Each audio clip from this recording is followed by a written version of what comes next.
मुझे ऐसा लगता है कि कहानी सुनना या कहना सीखने और आगे बढ़ने का सबसे मौसर टूल है। जिसकी अपनी साइंस होती है, अपनी साइकी होती है और अपनी जिसे कहते हैं ना उसका एक फ़िलॉसफ़ी और आर्ट है। हमारे पास यहाँ पे बहुत से राइटर्स बैठे हुए हैं, इन सबको पता है। आमना मुफ्ती बैठी हैं, ज़ुहरा सईद सदर साहिबा बैठी हैं, कम्युनिकेशन के एक्सपर्ट्स बैठे हैं और इन सभी के पास कहानियों का ख़जाना है। एंड आई एम श्योर हम पढ़ते रहते हैं, ये लिखते हैं, हम देखते हैं। लेकिन मुझे ऐसा लगता है कि हम सब लोग जो हैं वो चलती फिरती कहानियाँ ही हैं। सिर्फ दूसरों की कहानियाँ नहीं होती।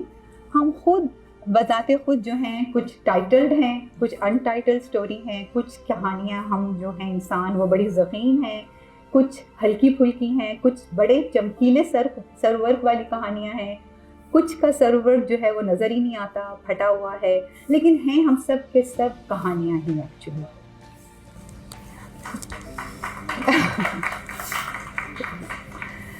Being a psychologist working in different part of the world and seeing thousands of patients, मेरे पास भी बहुत सारी कहानियाँ हैं।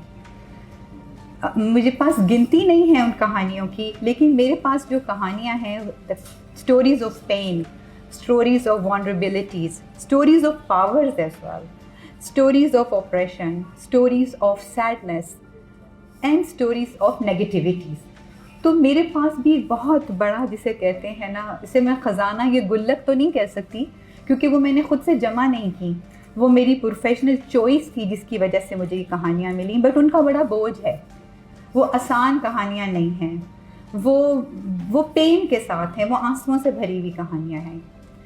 तो होप एंड लाइट की जो कहानियाँ हैं, जब इतनी कहानियाँ इकट्ठी हो जाती हैं और आपका इतना ज़्यादा एक्सपीरियंस हो जाता है मुख्तलिफ़ मुल्कों में काम करते हुए, तो और मुख्तलिफ़ नेशनैलिटीज़ और ज़बानों के साथ, तो आपको नाम नहीं याद रहते।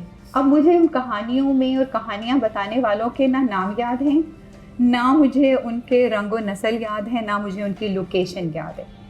मुझे सिर्फ वो आंसू याद हैं, या वो मायूसी, पसमुर्दगी, या वो तकलीफ़, या वो खामोश तकलीफ़ जो एक साइकोलॉजिस्ट के पास बैठ के भी नहीं वो बयान कर सके, वो याद हैं।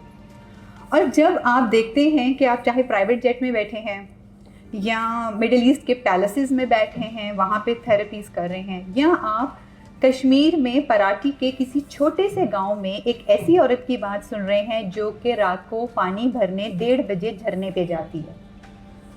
सबका एक ही रंग है, सबकी एक ही आवाज़ है।